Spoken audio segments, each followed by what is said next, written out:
Yeah, so this image, I think tonight we will try to speak for about half hour, 40 minutes, and then open to questions. And maybe this wall text that we had written at Sakakini Center last year will be our script for the night. And we will try to go through these three words, Communist Museum in Palestine, and play a kind of game which we never played before. So there is a kind of script, but it's very loose. We have some also images that we might show that reflect some moments of our thinking, some visual artifacts related to the research and thinking about this museum to come, but also at this moment maybe it's here. So there is a kind of يعني هذه كانت على الحيط عند السكاكيني، بعرفش إذا حدا منكم كان هناك. وجزء هاي يعني المتحف لازم أحط هذا المتحف الشيوعي الفلسطيني. حاولنا نفكر لكل كلمة كتحليليا، يعني للمتحف يكون اشياء بنفكر او لانه بديناها من الانجليزي ورجعنا لورا. فالمتحف كان عده كلمات احنا فكرنا فيها كعرض كهيك اشياء، يعني من هون لهون يمكن، ويعني لكل كلمه من هدول الثلاث كان عندنا كلمات associated with it. وكيف بنبدأ؟ نبدأ بشيوعية Yeah, and just more for explaining like the kind of rules of the game. Each of us will try to work with we'll go in turns, one trying one word, the other. And so there might be a little bit of confusion at the beginning, but I think at the end. لأنه رينيه أصر إنه أحكي أنا بالعربي وهو يحكي بالإنجليزي. مزبوط? Yeah, that was the original idea, but I think it's nicer to work with the languages because there's a kind of also the question of translation in general about an idea to the real, but between a form, the museum, that has a strong history and a kind of colonial and European tradition, and then trying to translate it into another context. But I would say also that there is a prehistory of museum that we're interested in, let's say the Museum of Alexandria, and thinking about also other experiences or ideas of museum that existed beyond this kind of European, modern even, by and large colonial kind of idea of museum. So I thought trying this, but maybe Ayreen, you will choose. ممكن ببدأ بالشيوعية من المتحف الشيوعي الفلسطيني. وطبعا كلمة شيوعية بالنسبة لنا ممكن تكون مشاعية أو شيوعية، بس الآن عم نحكي شيوعية. وممكن الواحد يبدأ يقول إنه الشيوعية كمحبة أو حب من علاقة، يعني كيف ممكن الواحد يفكر بالشيوعية كمحبة أو حب. هلأ في شخص صديق لنا بيحكي عن 3 أنواع من العلاقات في المجتمع. واحدة هي بتكون علاقة هرمية اللي هي فيها hierarchy. واحدة بيكون العلاقة تبادل اللي هي أنا بعطيك شغلة بتعطيني شغلة، بتكون يعني ما ضروري يكون في صداقة بيننا، كل واحد بنزل على السوق بشتري كذا وبعطي كذا، فممكن يكون لطيف مع اللي بحكي معاه مثلا، بس ما ضروري أتعامل مع هذا الشخص أكثر من هيك. بس في علاقة تانية اللي هي إذا أنا بعطي أو باخد ما ضروري يكون الإشي متساوي. هلا أنا ممكن جبت كاسة شاي لرني، هلا ما بستنى منه إيش يعطيني بدالها طوالي، ممكن بعد شوي هو يساعدني بشيء تاني، أو حدا تاني على الشارع أنا بدي ما بعرف، بدي قداحة أولع الغاز أو إشي مش بالشارع طبعا. بديش عندي شيء أقول ندخن الواحد لأنه هاي الفكرة القداحة. ف يعني هذا إشي أساسي عندنا بالمجتمع عموما، يعني أشياء إحنا بكل يوم من نتعامل مع بعض في هذا النوع من العلاقة، اللي إنه ما بستنى أنا إذا بعطيكي إشي تعطيني أو بساعدك إنه تقولي لي إيش بدك تعطيني هلا. فهذا ممكن الواحد يسميه شيوعية أو حب. طبعا إحنا عم نحاول نفكك الكلمة شيوعية لأنه حتى بالطريقة هاي ممكن ما يعني I don't want to speak further، بس ممكن نتناقش بعدين يعني إذا في. So as ground, I think it's this thing that we could call communism or communism as ground. It has to do with the basic, the most basic things. I mean, it's the ground of our relationship. If without this realm of relation, which today I was thinking, if we have, let's say, these three types of relations across cultures: hierarchy, exchange, and let's call it communism. And these three relations have means. If hierarchy, its main means is power, exchange, its means is money, in communism, its means is love. Its way, and I see that is the ground, that is the basis of our existence with all living things. But and it's a realm of I think sensibility and relation that is under attack today, largely through what I think is a kind of religion of money. And money is today both a means of exchange, but also a means of accumulating power. So we have very strong cultures today connected to hierarchy and exchange, and quite diminished ones relating to this kind of realm of relation where counting doesn't make sense. And I think if we really think about why ground, because all the things that make life livable, let's say if we go back to memories that we have that are sweet, that make life kind of something to look forward to have again, are these moments where counting wasn't the dominant means of relation, and where it was not under the force of another.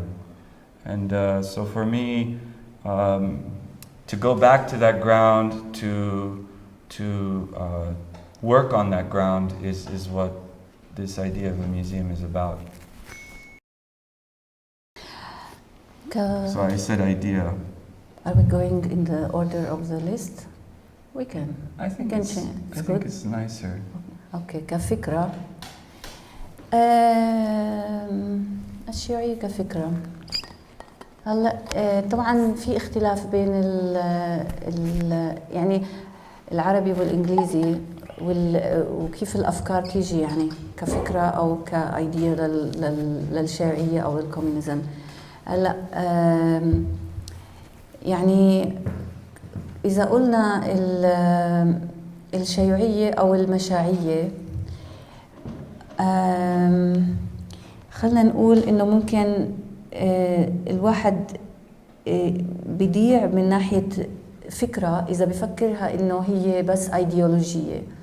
هلا في كتير أوقات مثلا بنحكي مع ناس إنه عم نعمل المتحف الشيوعي الفلسطيني، مثلا رحنا على نابلس بما إنه يعني بشهر 10 كان في لقاءات وفي شاب يعني حب يحكي معنا ويشتغل معنا يعني في اللقاءات المفتوحة اللي سويناها، وقال هذه الفكرة يعني موجودة عندنا بنابلس في إشي اسمه الدواوين.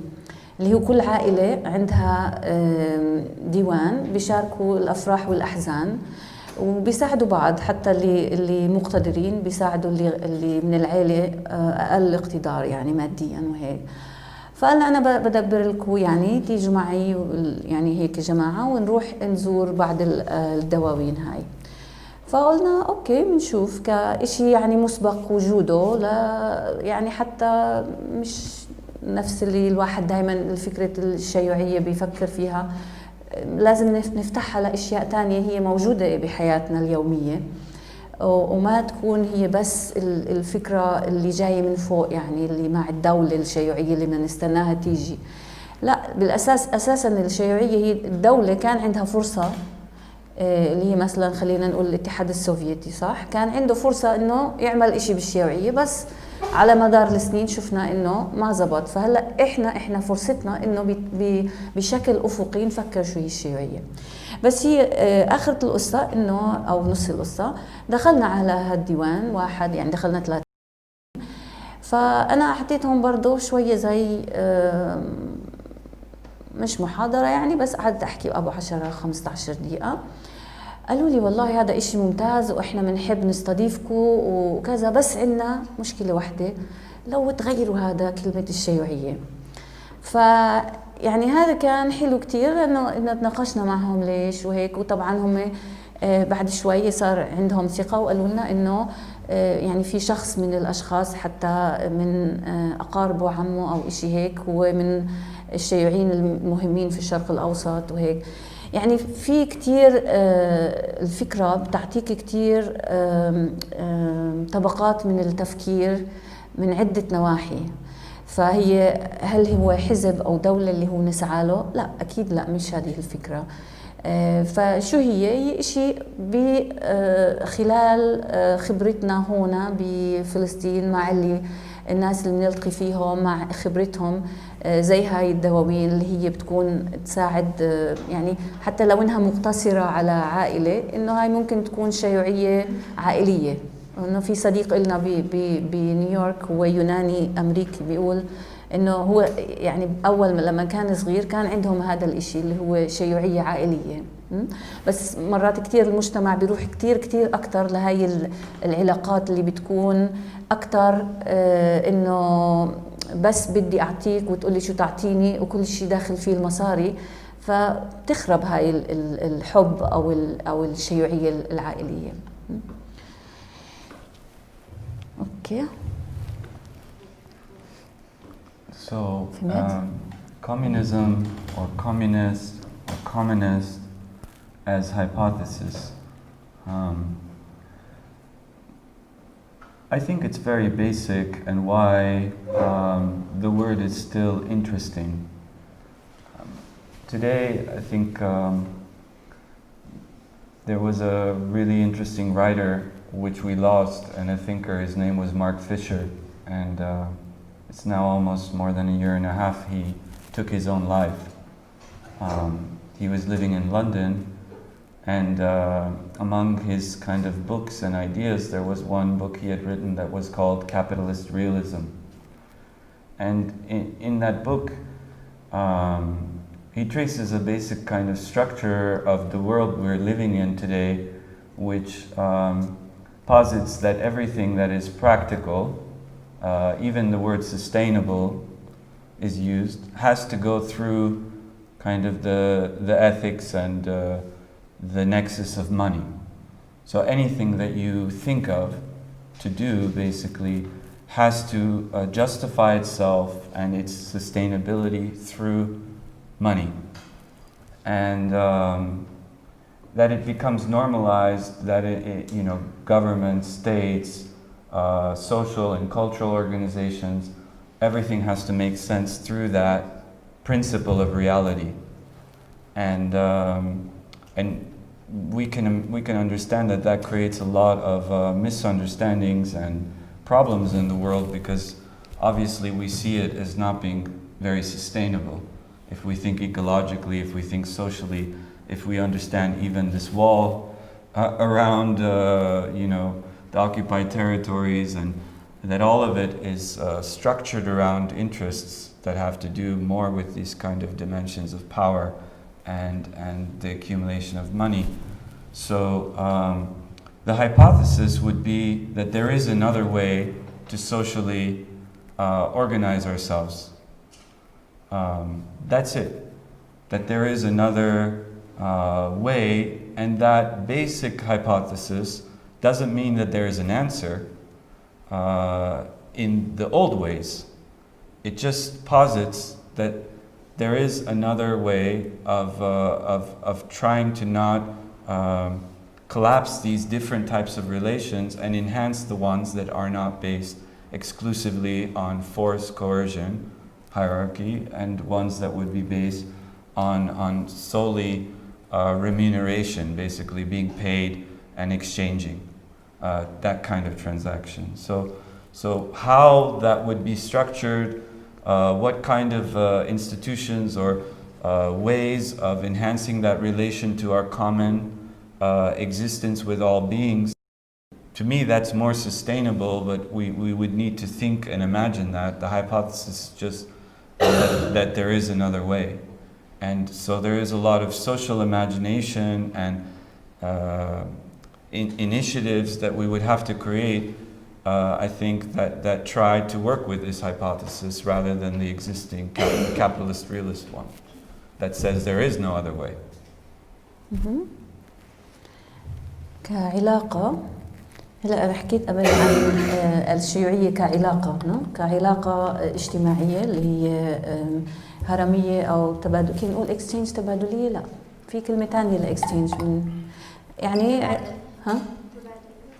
تبادل، علاقة يعني أوكي، وعلاقة محبة. بس أنا بدي أنوت I'm gonna jump from relation of communism to relation in museum. Okay. This is changing slightly the game. Okay. This because I'm seeing if this is the time, not because of the time only. Museum كعلاقة هلا اللي عم نفكر فيه إنه المتحف زي ما إريت شدا بالفقرة هاي اللي حكينا فيها، ما هو المتحف الشيوعي الفلسطيني سيكون في بيوت الفلسطينيين أينما كانوا. بس إيش نوع العلاقة اللي راح تكون في هذا المتحف اللي عم نفكر فيه؟ هلا إذا عموما إذا الأعمال الفنية راح تكون في بيوت الناس، هلا علاقة الجمهور فينا نقول يعني الببليك، الجمهور للفن، علاقة الناس اللي بيديروا بالهم يعني زي مثلا شدا بالمعمل أو زملائك بالمعمل، كيف بتديروا بالكم؟ خلينا نقول المعمل متحف ومش متحف، بس يعني وين موجود الفن، فراح تصير علاقات يعني بتصير تمشي، يعني بتتفكك من هون وبتصير من هون. يعني إذا حدا ساكن بالبيت، يعني كل هاي العلاقة اللي هي الجمهور بالفن، علاقة الفنانة بالفن وبمكان العرض، هو هذا إشي بالنسبة لنا بخلينا نفكر إنه يعني رح يكون مثير للتفكير كمان بأوضاع كمان الفلسطينيين، لأنه إذا بدنا ندخل البيوت، هل هو في مخيم؟ هل هو ممكن الواحد يوصل له؟ يعني كيف رح يتغير الإشي؟ هو أكتر أسئلة اللي عم نطرحها. شو اللي رح نتخيل؟ كيف الناس رح تزور يعني هذا البيت كل الوقت؟ أو مين هي الجمهور؟ هو أهل البيت بالأول، بعدين الناس اللي حواليهم، بعدين الناس اللي راح تيجي، يعني كل هاي العلاقات. وكمان تغيير العلاقة اللي هي تكون هرمية من ناحية علاقة المتحف بكل علاقاته أكثر هرمية، يعني بتتأسس على هذا الإشي، إنه وقت الفتح مين اللي بيقرر، أو يعني مين اللي بيقرر إيش وإمتى. كل هاي يعني رح تتلخبط شوي، بس بما إنه في عنا فكرة الشيوعية اللي هي مبنية على التعاون أو المودة أو المحبة أو يعني علاقة الصداقة، هاي بتكونش يعني إشي أنا بدي أخلي هذا شغل على جنب وهاي على جنب. كل هاي العلاقات بتكون بتتغير، مش إشي يعني بدي أدفع تيكت أنا وأدخل أشوف معرض، لا، بتصير في أشياء تانية عمالة بتتحرك هون. فهذا هو له علاقة Rene. Because if this is really the time? Don't. It's 5 minutes more. But wow, that is short.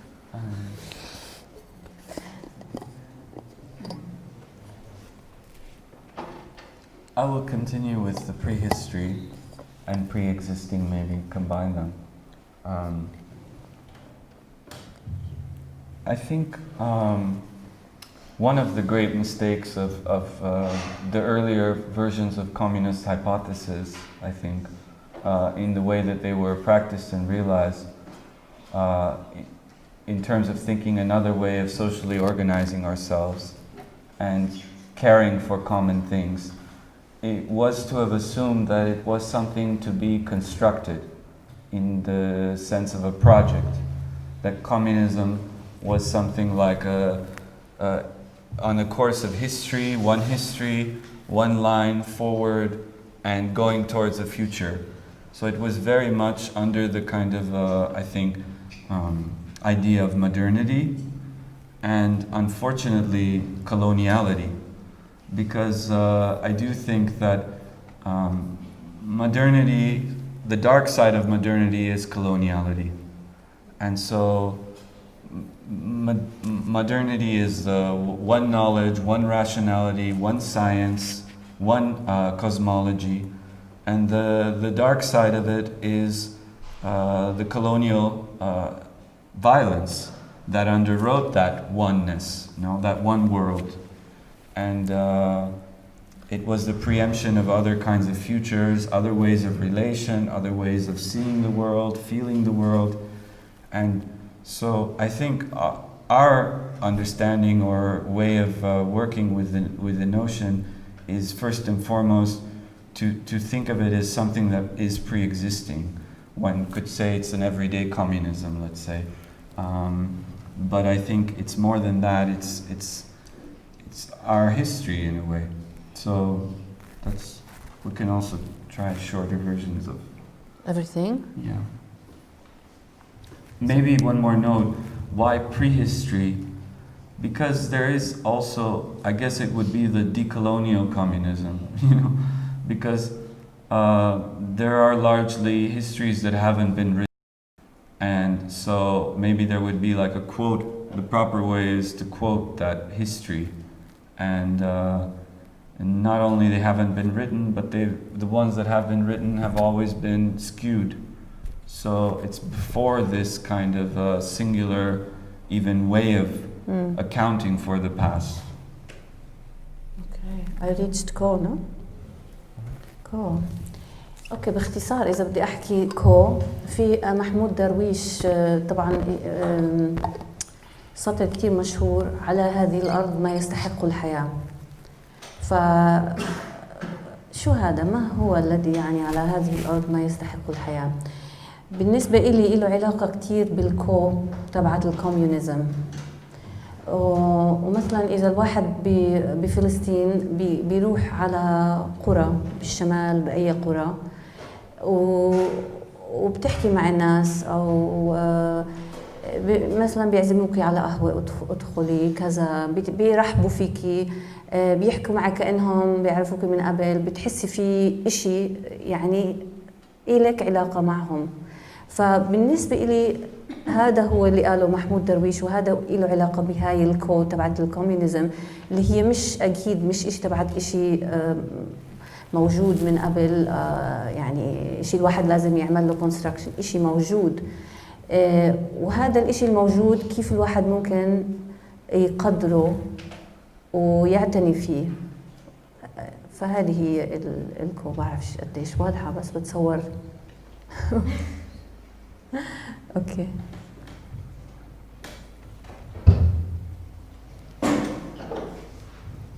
So I will go to Here I have it. Museum and I will go to the symptom.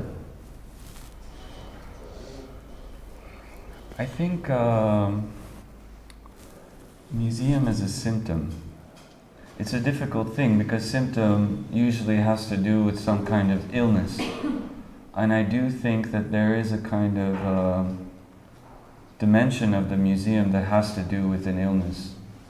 And sometimes the symptom is something that is, there is something wrong, and then you have symptoms. And I think that there is some aspect of the museum that has to do with like a kind of, which is something that artists have for a long time tried to address, which is like once that, let's say, you supposedly get rid of God, you know, and there is no more kind of church or mosque or place of sort of sacredness, and the sacred would be here defined as a thing that separates. It's like the thing that is sacred is the thing that's untouchable. It's not for human, you know, as opposite to profane, which is the profane things are the worldly things, the things we can touch, the things we can hold, play with. Whereas sacred things, you don't touch it. It's something for the God or the gods. And so the museum is a kind of symptom of a culture that even if it's supposedly godless, it still needs this kind of realm of untouchable things. And the problem today is not only that the museum demarcates an area where it elevates in value certain things and says that they're untouchable and great, but also that the city itself becomes a museum. So it's also like a process, you know, and where places are become also museumified, which means that there are all kinds of rules and regulations and structures of law supposedly to protect it, just as a museum protects works of art. But then they also kill the thing, you know, they because it's no longer of use, an everyday use. And I think the last note in relation to this is, of course, the most sacred thing in this capitalist realist world is property. And so the question is really seeing this kind of, it's a complex field. So looking at this question of how to disactivate this relation of the museum in this capacity that it, yeah. We're losing some people already. No, it happens all the time. It's okay. That was my idea of it. But should we continue further or? Sure. Sure? Yes, please. No, I mean half hour. اوكي رح احكي عن احاول احكي هذا بالعربي لانه شوي صعب بالعربي. من ناحية فلسطين راح نط على فلسطين واحكي عن فلسطين كمستعمرة. فهذا ينادي لماذا إذا فلسطين مستعمرة؟ خلينا نقول كيف ممكن نفكر بتفكيك الاستعمار. هلا في زي مفهومين، خلينا نقول إشي بينادي لتفكيك الاستعمار أو وإشي بينادي لطرد الاستعمار، صح؟ هذا يعني مثلا كل نضالات التحرر بما فيها النضال الفلسطيني كان دائما يدعو لتحرير الأرض وهو ضد الاستعمار. هلا كيف ممكن نفكر يعني الإشي واحد من الأشياء المميز لتفكيك الاستعمار هو إنه مش ضروري الواحد يستنى لحد ما يطرد المستعمر بحيث إنه يبدأ بتفكيك هاي الأفكار اللي أجت لنا وصارت جزء منا في كتير الأوقات. فهذا واحد من الأشياء عن التفكيك الاستعمار، لأنه هو أساساً الاستعمار بيأكد بس عالم واحد اللي هو العالم الغربي الأوروبي أو الأمريكي أو كيف بعرفش كيف بدي أقول له، وكل العالمات أو العوالم الأخرى كيف بيرفضها أو يعني حتى بقول إنها هي مش موجودة، صح؟ فإحنا واجبنا يعني طبعاً طرد الاستعمار واجب، إنه يضل ضد الاستعمار واجب، بس مش كفاية، لأنه إحنا كمستعمرين في إشي إحنا يعني بشكل إشي مهم بالنسبة مين إحنا الأشياء اللي بنمارسها يومياً، أشياء ممكن بنفكرها اللي نسيناها، شو هي هاي؟ كيف ممكن نسترجعها؟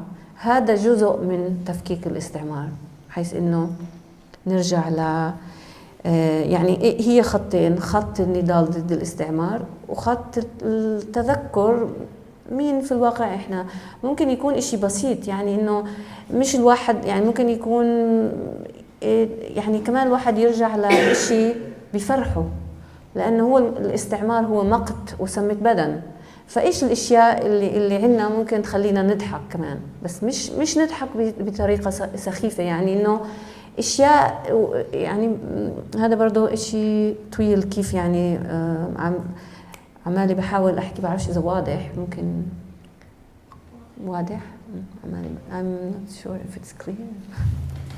Which word were you working with? Yeah, that's what I wanted. It's okay. Just for people who joined us late, we have this idea of a museum, but we're trying to go through this wall text that we had written last year and go through some of the words, and Ayreen in Arabic and me in English, just try to relate to these words in relation to the other words. So like communism as love, as ground, as idea, as hypothesis, as relation, museum as means, as as display, as symptom, as collection, as interpretation, translation, Palestine as land, as territory, as place, as symbol, as question. And we might not get through all of them, but we're just trying to lay out a kind of a map through these words and ideas to give a sense of what motivates us or what brought us to this Communist Museum of Palestine. It's we hope not, rather than we hope not, we hope that it's seen in what it is, which is a generous way to share some of our thinking, but without overly writing what it is, so it feels like we're still with you. We're thinking here, using your presence. So the museum, I think, as display maybe, because in a way what the museum is, one could say, is an archive, but in this archive, which is called the museum, and this is largely the inherited one we have from the European colonial kind of sense of it, is an archive that has a function to exhibit and display. So that could be one definition of a museum, an archive that has as its kind of function to display elements of the archive, to exhibit them. And so I think maybe I will just read this text that was also another wall text. The history of museums is, among other things, entangled with questions of display. Display is representation, unfolding, attraction, measure, shock even.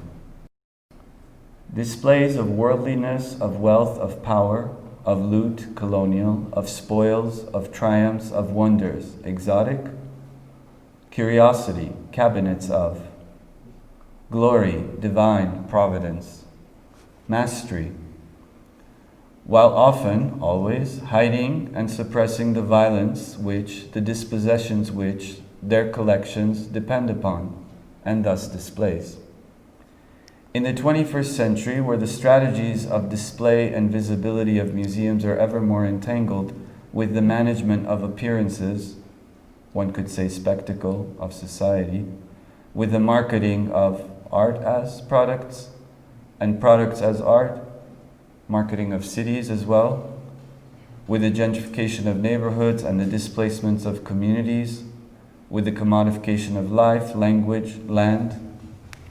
A communist museum in Palestine will have to be present to interrogate, not conceal or normalize the violence which also is in our midst, our world, while at the same time resist the reigning logic and organization, partition, modality of appearances, of display.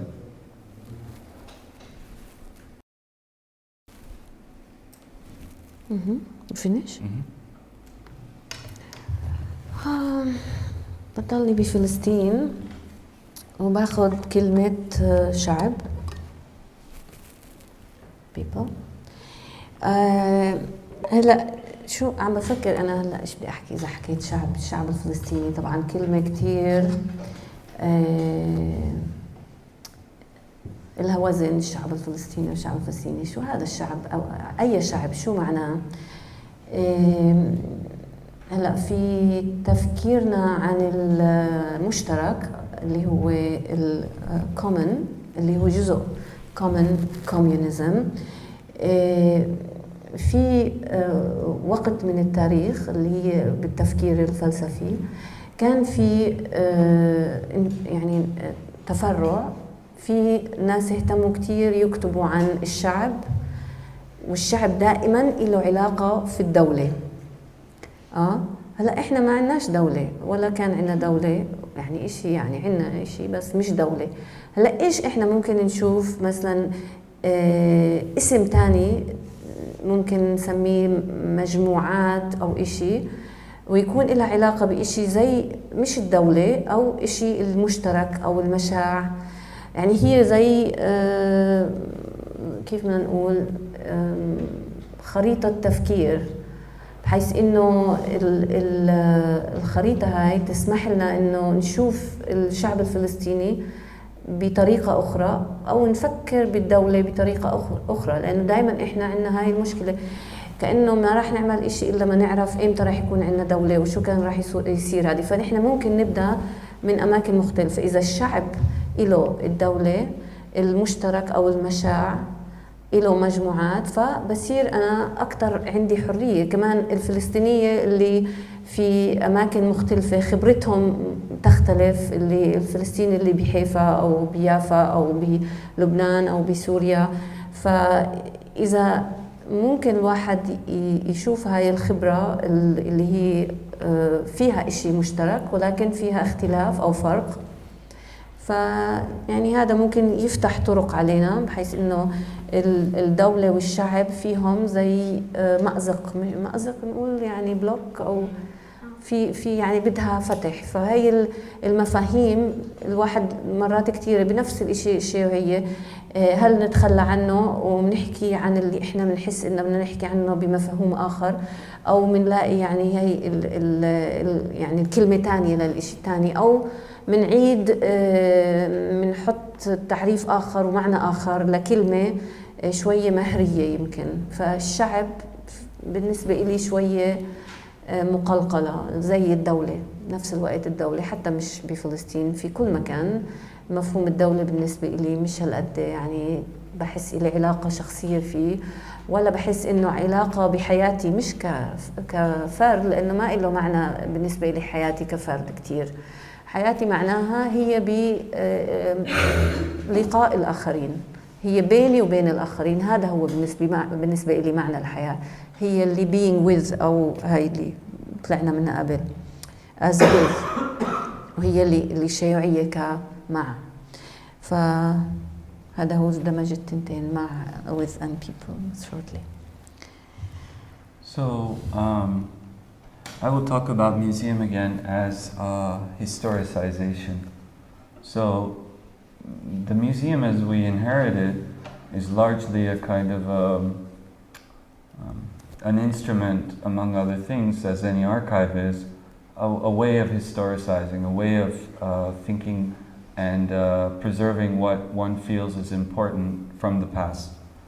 And our premise, just as if it's in line with the idea that communism is pre-existing, is also that the museum that we imagine, that we call the communist or communist or decolonial or feminist or anarchist, La Sultawi Museum of Palestine, is also existing already. And so what's different about this museum that already exists is it's not a univocal historicization. So how does this museum exist? Our hypothesis is that every house inside Palestine, and even in the beyond whatever would be historic Palestine, because by now, much more than even before 48, it's been fractured. And so parts of Palestine are in Latin America, in the Far East, in Europe, in North America, and Australia. And so you have this kind of fracture and fractals. And in each of these homes of Palestinians, you will find some corner of important documents, some place that in addition to a key, there might be images, photographs. And so there is this whole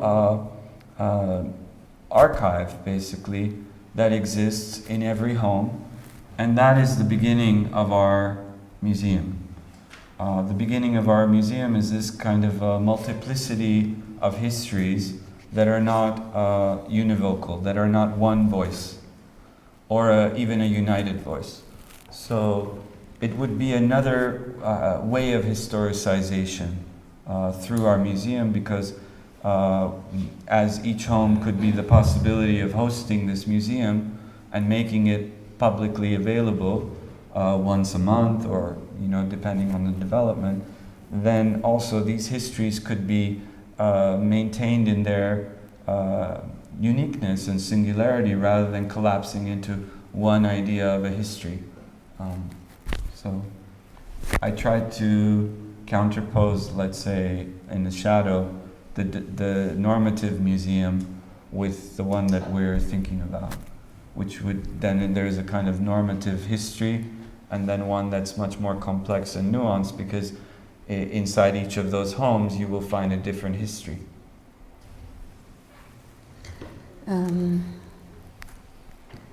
كسؤال اللي عم بفكر فيه هلا كيف الواحد ممكن يترجم المفهوم اللي هو بالانجليزي unlearning، لانه هذا علاقه برضه له بتفكيك الاستعمار على مستوى الشخصي وفي العلاقات كمان. فبالنسبه لنا كمان يعني لهذا المتحف بهالفتره كنا عملنا بنحاول نسوي زي ورشات او لا ورشات، بنسميها هاي كجزء من الجزء التعليمي يمكن للمتحف، بس هذا مش ممكن يكون طريقة عادية. يعني احنا بطريقنا هاي عم نحاول كيف ننسى اللي تعلمناه، كل الاشياء اللي او الاشياء العادات حتى بتفكيرنا اللي هي بتخلينا نرجع نتذكر مين احنا بالواقع، يعني في هون في فلسطين خصوصا. فهي قصة unlearning، مش عارف شو بالعربي رح تكون، بعرف اذا حدا عنده.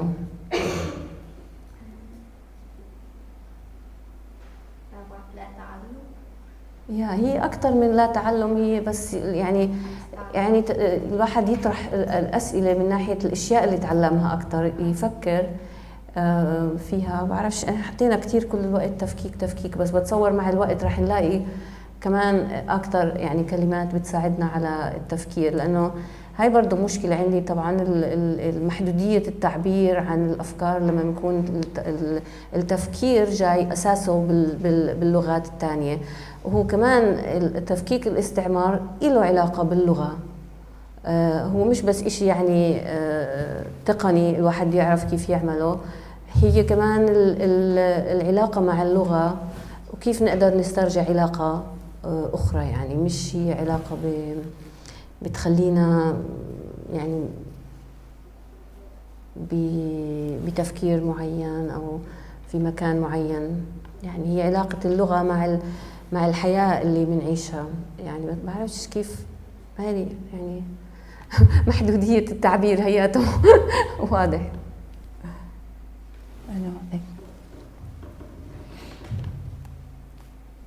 هذه جزء من زيارتنا لنابلس، لمكتبة فيها كان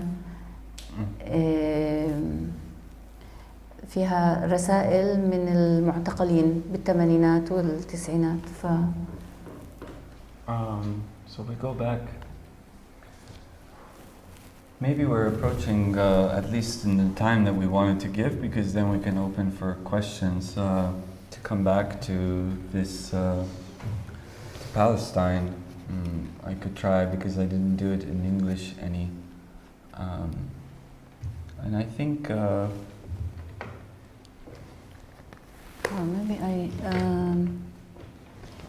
apropos of language, let me see if I will choose maybe a word that is not existing on this drawing to also part from our game. And I will choose solidarity, because I think it was in a way at Sakakini in the fall when we were invited to share something in the context of an exhibition around solidarity. We thought that this was a nice time to maybe introduce this idea of the Communist Museum of Palestine. And I think solidarity is interesting because it's a word that for me is hard to imagine without this kind of, let's say, sense of a common. Because why people act in solidarity with Palestine, or why people act in solidarity with any particular struggle, and especially Palestine that has such a rich history of solidarity among people. And of course you could say, well, some people are in solidarity because they associate Palestine with Islam, and so through Islam they feel solidarity. I mean, that can exist. And some people can say, well, they feel solidarity through another faith, and that's possible, Christian.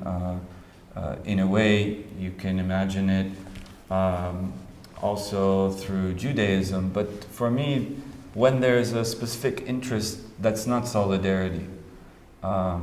I think the real solidarity is something that exceeds self-interest. It's something that has to do with a feeling that is not related to a kind of that has to do with a feeling, I think, of love, of extension, of seeing beyond oneself, of justice, of a sense of truth, of a sense of identification also that maybe even goes beyond your sense of who you were before.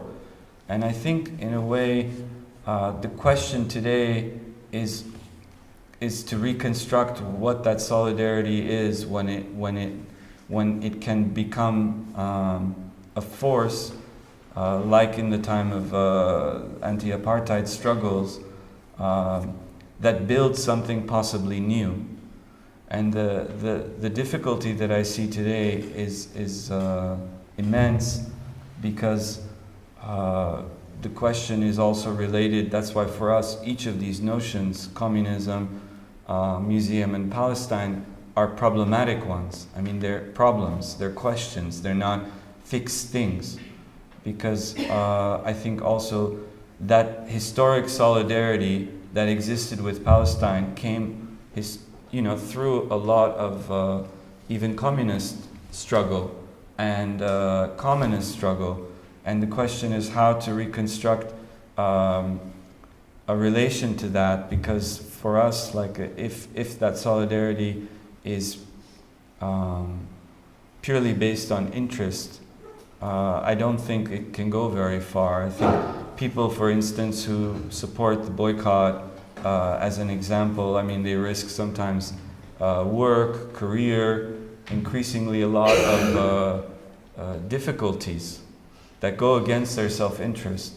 And so what is it that they're struggling for, and why is it that they feel this solidarity to Palestine? One has to really think about that, I think, and take it seriously, because it's and I don't know, it's a question really. راح أخذ آخر واحدة هي now الآن. راح أقرأ إشي إنه يعني زي إشي كتبته قصير أو مش طويل كتير يعني. الآن كتبته إحنا عم نعمل في المدرسة المفككة عم نعمل مرات بهالأيام ورشات. عملنا ورشة بحيفا قبل يومين، وجزء منها يوم الورشة يكون كتب. احنا ما يعني جزء منا انه اذا بنعطي احنا يعني ما فيش طالب هو معلم او هيك، فاذا بنحكي خلينا نعمل نقترح على الجميع انه احنا بما فينا، ومع كل الصعوبات اللي طبعا اللي حكيتها بالعربي. فراح اقرا لكم شو كتبت بالهذا يعني ربع ساعه. ايميل احط هذا اوكي. مستوطنون، مستعمرون، مستوردون، مستشرقون، تحياتي وأشواقي، فأنا لست أنا، ومشواري من القدس إلى حيفا طويل. مستسخفون، مستغبيون، أنا أكتب من ماض لم أعشه، ومن حاضر يحتضر. 20 50 في طريقي إلى حيفا 1000 صورة ومصباح، وقصة لا أتذكر ولن أذكر تفاصيلها. مستثمرون، مستقصدون، مستغلون، فطول كرم وجنين قريبتين، ومحاولتهم إخفاء الواضح تجلب الأنظار. مستفقرون، مستعبدون، راح عليكم المنظر. فمهما نظفنا زجاج النافذة دون جدوى عملك وتفكيرك، دون معنى حياتك وجودك. أنت من أنت؟ مستبعدون، مستهزئون، مستعملون. حصار فوقه حصار وتحته حصار وقبله حصار وبعده حصار. يا حسرتي ويا حسرتنا في حصارنا وحسرتنا. أصر أنا لست أنا، والكلام عني مستقل. من أين يأتي وإلى أين يذهب هذا مش شغلي. مستقلون، كلامك صحيح 100%، ولكن هل تقولي لي من أين نأكل؟ من أين نشرب؟ من أين قصد الأولاد للمدرسة؟ من أين إيجار الغرفة ونص الغرفة ونص التي نقطنها؟ ولا زهقنا وبدنا نروح نطلع نشوف ويجي ربنا. 60 70 معتقلون، وعقلي في جد الزيتون محققون، وشجر اللوز والليمون في نيسان وفي كانون. هذا هو قانون. تعاون معنا تكون حرا، وإلا في بئر السبع عامك القادم. إلى آخره. هذا نص يعني غير مكتمل بس كان الآن. I think that would be the end of the informal talk, and we're happy to try to address whatever was not addressed. I have a question. We have 2 mics, so You can keep it. it's It's just about a word that really, I don't know, like, why would you use home? Because you're using people's homes, using the idea of sharing, you're also rechanging the way and the idea of home when you open them and put them on display. So why, like, how come it's not, I mean, why isn't it questioned? That's what I'm But I would ask you back which home, which one, the museum, or would you put it up for Palestine, home or museum? I put Or- it as a museum. I would put as communism. How can we find home in communism? I mean, I think it applies to all three. I mean, it's an interesting word, and that's why for us it's like it was really a moment that we wrote it down. It wasn't. That's why I found, for instance, also solidarity missing, and I think we could do an exercise together and find all the many more Missing words words. together that should be there. Hospitality, also guest, or many ideas, you know, host. But I think it is an interesting word, a rich one, also problematic, because yeah.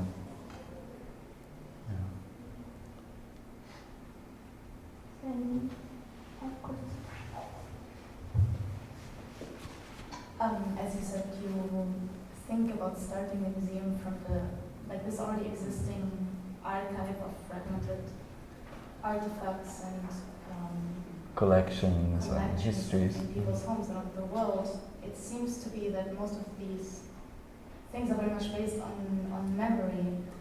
And then my question would be how you would expand the museum more to the present and to current experiences of people. And then the other question is also how you would expand it from these artifacts to, or if that is the plan, to artworks as well. And then my question would be how to choose and who chooses. And then like this question of representation comes up. What do you choose to be represented or still displayed in a way? Yeah. So I don't know. Maybe we can take the two questions together. The first one I think is a very good one, and I think also it's really from a I think a decolonial perspective. For example, the future and even the now contains within it every kind of moment. So we ourselves are like a walking archive of also like suppressed histories and memories in our bodies. And so from a decolonial perspective, I think one of the challenges is that modernity and coloniality produced a very homogeneous idea of present and now that is like as if there's a kind of sequence of time and now is like empty. That's why even for them the notion of contemporary in the reduced sense of it, which is like now, present, is very problematic. So the idea, I think, is from a decolonial perspective would be that to think about this now in a way that would contain every other moment. And in fact, the past, or whatever is history, is also future, in the sense that it is full of possibility of other ways. And that's why modernity basically foreclosed, it's like they call coloniality and modernity defuturing.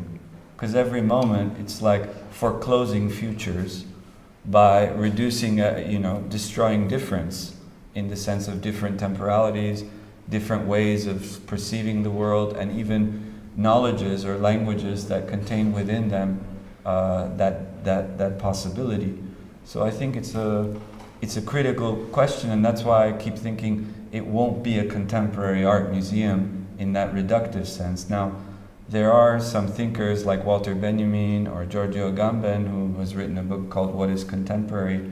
And I mean, that's much more, or Benjamin who had this idea of Jetztzeit, now time. And so for him, and he was actually he saw himself as a Marxist and like historical materialist, but he argued, and he has a very beautiful text on the concept of history, which he's arguing that one of the problems of this kind of Marxism historically was that it's misunderstood. It saw history as like linear time, and all his effort was like communism is doomed if you see it as a kind of linear progression. And so Jetztzeit, now time, is like the moment where every other moment is co-present. So I think that, then history becomes a resource. Now, a final note on that regard, what is called fundamentalism or even fascism is when that history is fixed. So that is a real danger.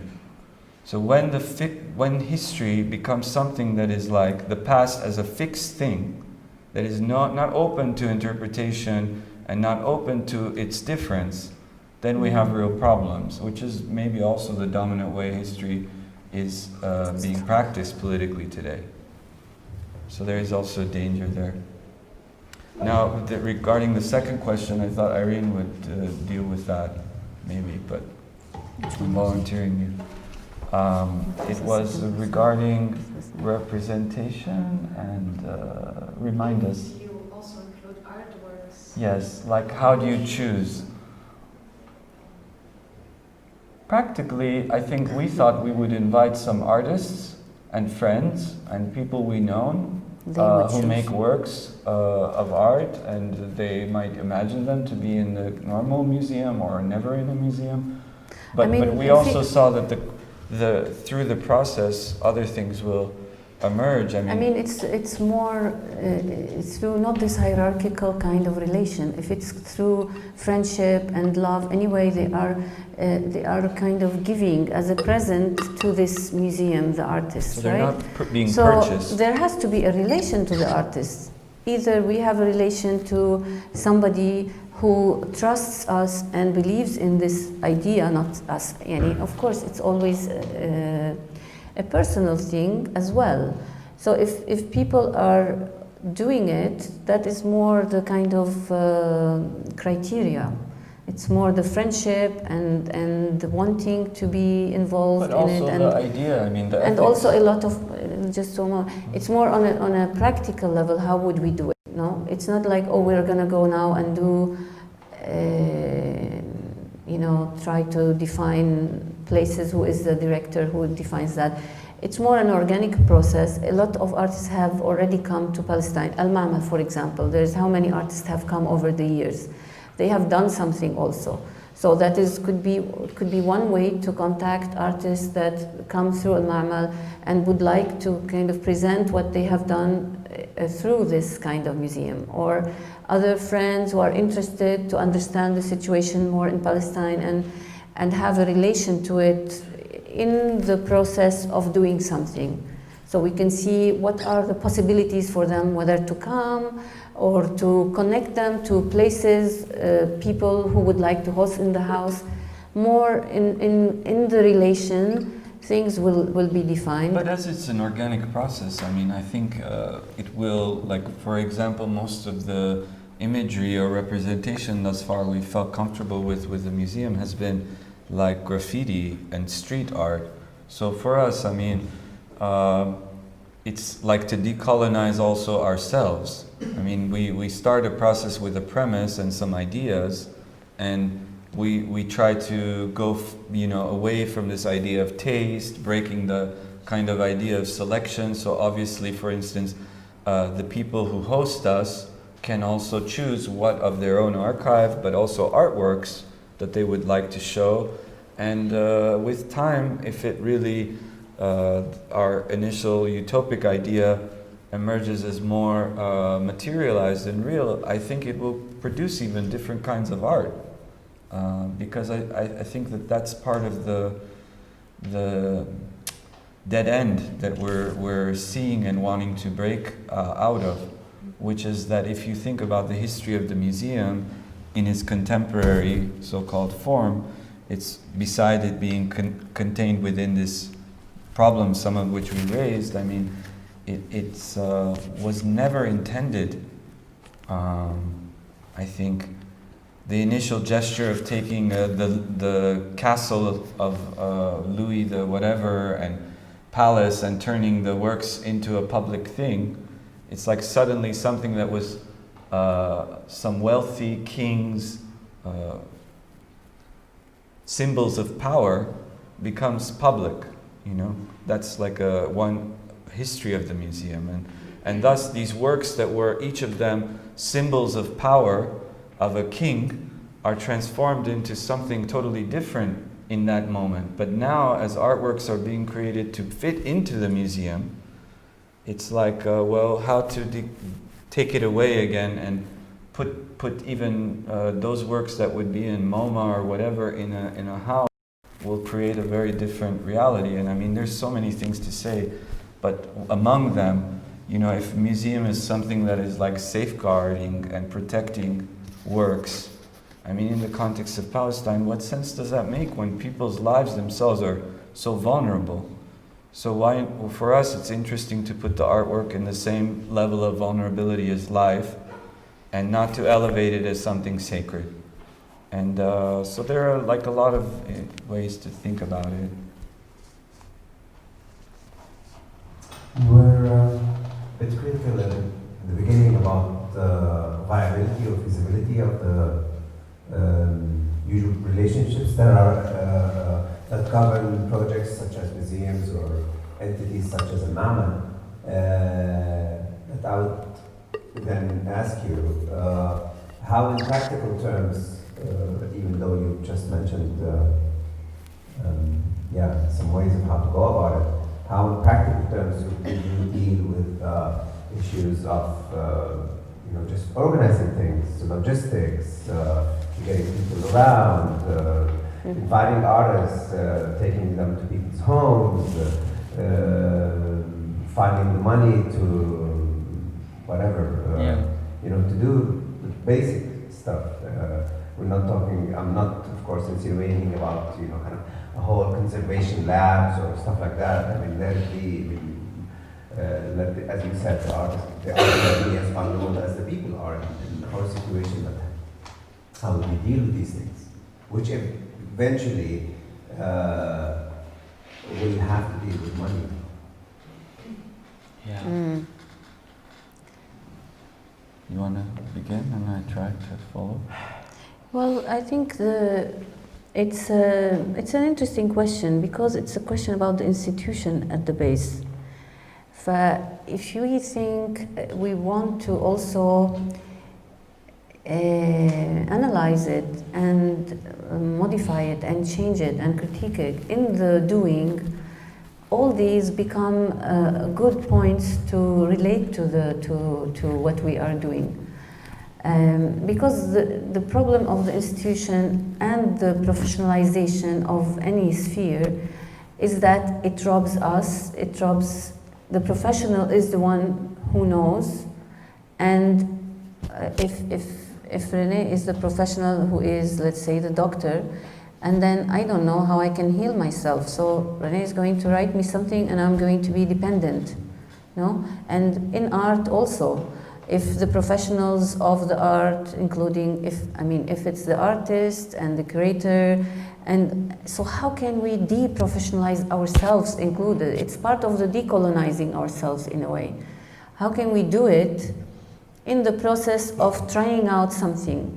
Because we can think about it day and night and then not come to it. In the same way, all the fields of study are problematic in that sense, are colonized by the Western way, which is, I know and you don't know, and I'm going to tell you how to do it, and you're going to be dependent on me, and you have to pay me money for it, and that's where the money comes from. Yani on this theoretical level, that is also practical. So in the medicine, if I start to read about herbs and think about it, and this is for this, and then, okay, maybe I don't need antibiotics this time. I will take this herb and this herb. And I try it, and it works, and I can see, well, maramiya, and there's other things that are more, let's say, in the vernacular knowledge. I mean, it's something that came up also in Ramallah with thinking about the D school, because in a way, the institution of school is harmful because it has this channel of separation of the one who knows, the one who doesn't know, And the question of money is inevitable then, because we become helpless. I really need, and it's funny, we just met in Haifa somebody, a very interesting architect, and she has practiced 25 years, and she's saying, how can I do it? And I forbid myself to do other than architecture, because otherwise I'm a charlatan. I don't want to be a charlatan. And so anyway, and we were saying, honestly, you are in a prison. I mean, we are all in a prison. There are degrees to it. How we can move from this kind of idea that this is what we can do and that's it, and the rest I have to pay money for it. So how can we earn a knowledge that is the kind of a decolonial task that we have lost, that has been denied to us by our education, in a way. So, I mean, of course, it's a more, let's say, a little theoretical, the answer, but this is more for us. That's why we are doing this school this time. Of course, we can go and do, okay, let's do this, we will put in the house, and then maybe fundraise and bring the artists and be fast, and it's a great project, maybe people will write about it. But for us, it's a process that is interesting to find out how far we can change ourselves through the process, because that's part of it for us. It's not we want to achieve a goal, it's more what we want to achieve will achieve us by changing us, not achieve us, but what we want to change, to modify, will modify us in the process. And so I think also I would just more I wouldn't conflate like Al-Ma'mal with the museum, but I do take your question of this basic challenge that and quandary that we're in today, which is like, even if you want to do something for a common, you need money. But I think the way to distinguish, maybe for me, one way is if the money can be used to really secure more autonomy, then is at least directing it towards like the ability for something to be reproducing itself outside of money. Dependence. That's A.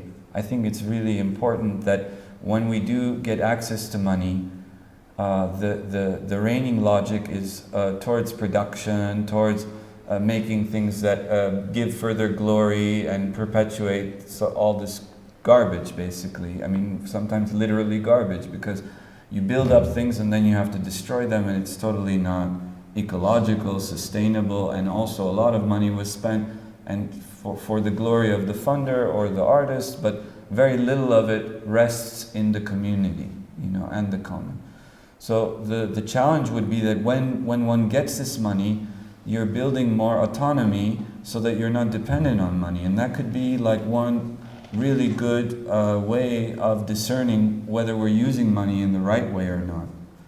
And second, I think, because inevitably there will be some need for money just to support even us coming here, like there was money. That's why Qattan is mentioned, even though we never applied a grant. Sakakini had a grant, and so it's good that it exists. There are people, but I would say on another level that is more also abstract and real, there is hierarchy at Al-Ma'mal, there is exchange, and then there's this thing, hub, love, communism. And so one has to struggle to not have one logic dominate, especially the exchange one, which is actually usually hierarchy masked as exchange, which makes you subservient and having to, so it's a very challenging fundraising, the fundraising bodies and all of this stuff. So I don't know if it's too technical, that way of approaching the answer, but I do think even in our daily life, I mean, it's not an all or nothing proposition, because we live in this capitalist reality. The question is, do we have enough understanding of what it is that we're struggling to enhance and what it is we're trying to reduce in our life, which is this dependence on these more corrosive relations that are actually not making us happy and making us, besides personally depressed, I mean the world also. The world's reduced and homogenized.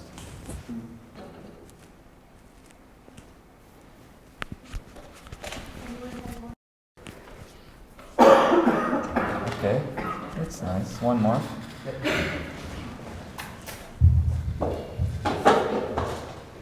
You said at some point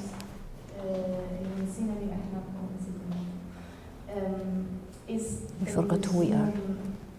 seeking to kind of create a collective answer to that, and as that would be still, I guess, this kind of collective and fragmentary attempts to answer this question about identity. Well, that's a kind of one question. The other question is how that would relate to, because you talked a lot about relations, how the public, how you imagine the relations between the public and those who host the art, the artists and those who host the art, the artists and the public, and whether these questions, these discussions, the attempts to answer my previous question, and as but you get it.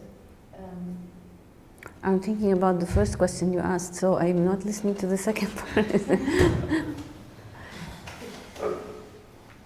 What is the question again? The second one? Just think about it first, maybe. No. You take time. How you imagine the relations between the public, the artists, and those who host the art, and maybe how that is related also to that question of identity. Trying to find an answer to that.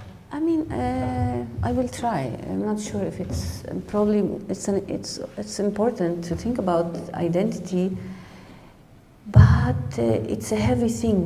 The word identity. I would like to discover what we have forgotten, who we are in terms of, in relation to practices, and then we have our body involved in it. Our bodies together. Whether it's practices connected to, let's say, agriculture or to food, to thinking about water, how we relate and think about these things, more how that defines our identity. Are we just, how to kind of... the way we care for things. Yeah, not go the road that is easy and being consumer. That's a total forgetting, no? Just the money can buy me this, and so how to find those practices, and I think there are people around us who are also searching in that realm. Let's say I mentioned food and planting. It is very important, and it connects to art. So, because it's about processes and those relations. So we have been, let's say, relating also to these people here who are connecting to the practices. We have been connecting to practices in general that are related to the common also. No, because identity is a little bit always coming to a closure. We need to open it, and how can we open it without losing also? It's more adding and opening the horizon, and I think the common is something that connects to these practices, and also it doesn't have to be only Palestine. No, the commons is a question that we are confronted with in many other places. So also our identity becomes more plural, differentiated, but also multiple. But I think, more also directly in relation to this question of the makers, the hosts, and the public, I do feel that once you create a new possibility for artworks to be situated in another context, then I think the functions of each of these caretakers, the visitors, and the sensibility as consumption in the ordinary museum to another kind of sensibility. This resensibilization and sensitivity is part of it, and I think it's for the artist as well.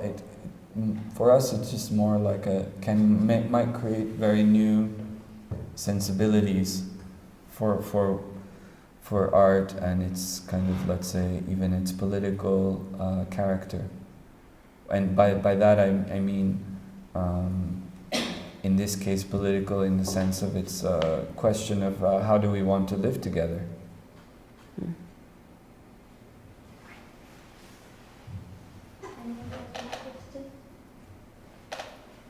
Maybe it's a very silly question. No.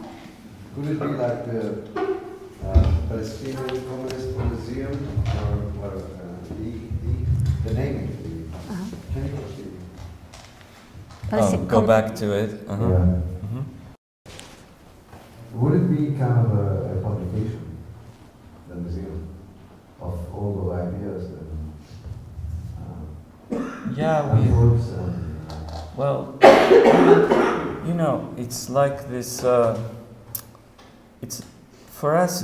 It's always like the challenge that art gives that I like is the challenge that I think most other fields sometimes, like architecture, can be like nowadays as it's practiced, just totally reduced to like doing, even though there is a rich tradition of just thinking. And those are called maybe paper architects. Maybe art has also these paper artists, you know. And I think, like in a way, we like both, or not even both, the multiplicity, and definitely the paper dimension is important because I think the ideas are also what can be shared and interpreted and altered by others. So if it's too much fixed in a material result, you know, it just becomes a thing. Whereas this is more like so yes, I do think it can be, but the end is important because I think it's also interesting the attempt to realize, like materialize something, which I think is experiment in itself. Especially the experimental part, but also the experiential part, and also the real desire to create an example, you know, of what we're talking about. Because I think that's also a challenge, because without the example, then it's just fiction. And I think it will be, you know, it might not be in the utopic grand, like not everyone will open their home, maybe. But ideally, everyone would on one Friday of every month, even if there's not yet artworks, they open them and they have a certain corner of prepared for a visitor who would call or make an appointment, you know. But and then we will have the challenge to find enough works for them. But maybe it'll just be 50 houses that agree and we have 50 artworks in addition to what they have curated. So, do you want maybe a list of emails if people want? Oh, you know, one thing that would be really great before, I'm not ending it, we're at an hour and a half, but just it would be great to sign your name for an email list because we don't use Facebook or anything, so it's the only way that we can keep in touch with people who might be interested to know how it develops and maybe become part of it, because it's not something that will succeed to be as great as we hope it will be if it's just us doing it. Was there another question? Yeah. Okay, comments, yeah. I always want an unsay question. طرحهم كلمتين حسب رأيي اللي هي ممكن تتقارن بين بعض أو Two words were proposed that can be compared to each تيجي other. ورا بعض. They هي come البيت one after each other. One is the وكمان home that you المدينة. proposed, إيه لا الشعب sorry. and then the people. إذا بفكر عن كلمة شعب If I think of people قارنتيها مع كلمة مدينة compared حسب to رأيي city, the word city. الذكرى هي What I think is that memory is the one that شوي بس عشان أكون أكثر دقيقة في الكلمات. she needs time to be more precise in لما words. يكون في ذكرى أو لحظة اللي When there's a الجماعة moment تتفق عليها of memory هاي that النقطة people بصير عندك agree شعب. upon. بصير ايش؟ عندك يتكون شعب. when you have a common memory of, that's when the people arise. البيت هو إذا بدي أطلع We can على say كلمة بيت home, if we want to say home, ممكن كنت راح أحكي عرف أكثر من بيت. I العرف can بمعنى هو say habit. الاتفاقية الجماعية لما أنا وكمان شخص نتفق على قوانين معينة فوقتها ممكن هي Actually not habit, it's something in common that we agree upon. It's a tradition. كمان جماعة أو It's also tradition is also common. It's also نتفق على نفس النقطة. ليش قررنا هذول الأشياء in مع بعض؟ common. عشان Why did I agree compare these two? إذا بدي أحكي بس كلمة بيت If I only want to وبتفرج على say التاريخ لكل تاريخ البيت بيختلف. I want to think of history. Each home has a different history.